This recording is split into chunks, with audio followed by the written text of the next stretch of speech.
as a sophomore in high school, I was actually disappointed going out for the track team because the distance you had then in Kansas was 1 mile. And I remember going up to one of the seniors before the start of the race and asked him, how do you run this race? I mean, I knew it was 4 laps around the track, and he said, it's real simple. You go with the leaders, and then with half a lap, you outkick everybody else. And I thought, well, okay, it's cool. With about a half a lap to go, there was just another guy and me exchanging the lead. He started to sprint towards the end, and I thought I would too, and we exchanged the lead all the way to the finish line. And at the finish line, he leaned at the finish line, and he won the race. And of course, I'm past the finish line in a runner's pose, hands on my knees, gasping for air, making those promises that I'll never do this again. And my buddy ran up and he said, you know who you just lost to? And I said, yeah, that guy in the red and white jersey.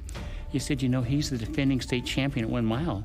And all of a sudden, my side didn't hurt as much. And then my other buddy, one of my other buddies ran up and stuck the watch on my face, and he said, this is your time. And it was 20 seconds faster than what I'd run 10 days before. So I was hooked on miling, and that would be the only high school mile I'd ever lose. And so at that point, I started to take ownership of the future in the sense of recognizing there were small things you could do that would make a big difference. So that was kind of the beginning of this adventure, that there was no way that I could really anticipate that there would be some special times like running under 4 minutes in high school. And it all transpired in 2 years. So it was an amazing journey that I had the good fortune, by the grace of God, to be able to travel on. As I look back on it now, I can't believe it happened to me, but I'm really grateful for it.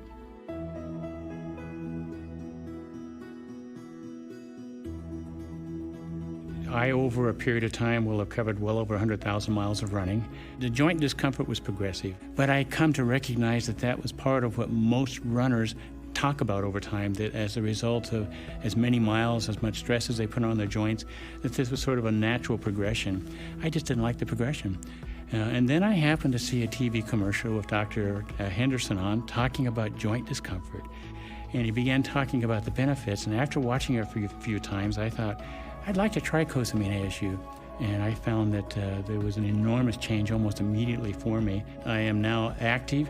I'm not having the stiffness in the morning. There's a general sense of well-being. Cosamine's consistent. It helps me on a daily basis. As a runner, you know that running is good for you. You're grateful for the fact that you can exercise, and it has helped in that way. Number one, the stiffness is gone. The general discomfort is gone. And so as a result, there's that getting up in the morning like, hey, this is going to be a good day. Cosamine works. You know, it'll give you what you anticipate, what you expect, and I know, having seen the research, that there's a high percentage for those who, you know, use the product, have great benefits from it. And I hear the testimony back from others that they have seen the benefit. They come back and say, this really works. I love Cosamin ASU. It works. I'll live with it till the day I die.